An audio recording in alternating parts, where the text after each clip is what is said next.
Now, let me just answer an objection that people might have, because people will mention James 2:5 that says, "Hath not God chosen the poor of this world rich in faith, and heirs of the kingdom which he hath promised to them that love him?" But here's an important point from that verse. He has chosen the poor of this world rich in faith. Now, if you go from poor and you have richness of faith, are you going to be without? Are you going to continue to be poor? Not if you have faith. It's one of the first things Jesus preached was, "I have come to preach the gospel to the poor," the good news to the poor. What is good news to poor? It's not that you're going to remain in your poverty and then someday in the future you might go to heaven. That wasn't the gospel message. The gospel message was now, here and now, because the kingdom of heaven is within you. You can have an abundance, and that he came that you might have life and have that more abundantly. So that's a lame excuse. That's not encouraging poverty at all. It's that these people are going to be edified and built up and have richness of faith that is going to bring them out of that poverty, out of that lack, out of that want.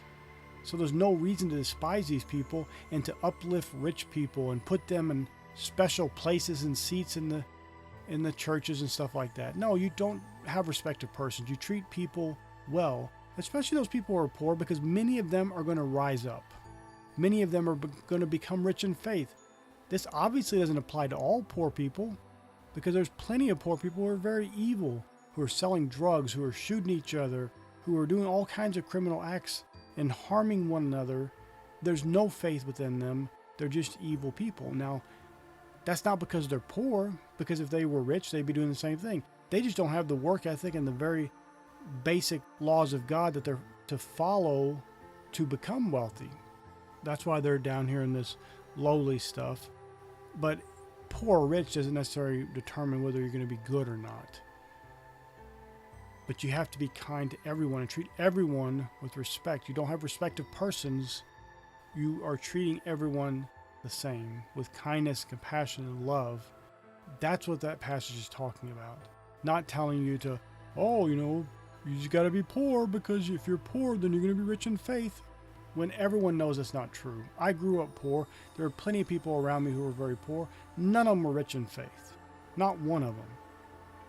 I'm sure there were poor people that I didn't know, who obviously were in my area, who were rich in faith, but I didn't know those people. And probably I didn't know them because they would have moved out of my area. They would have gotten into riches and wealth and moved to better areas where there's better people who are more enlightened and who are living a better way and living the gospel of Jesus Christ.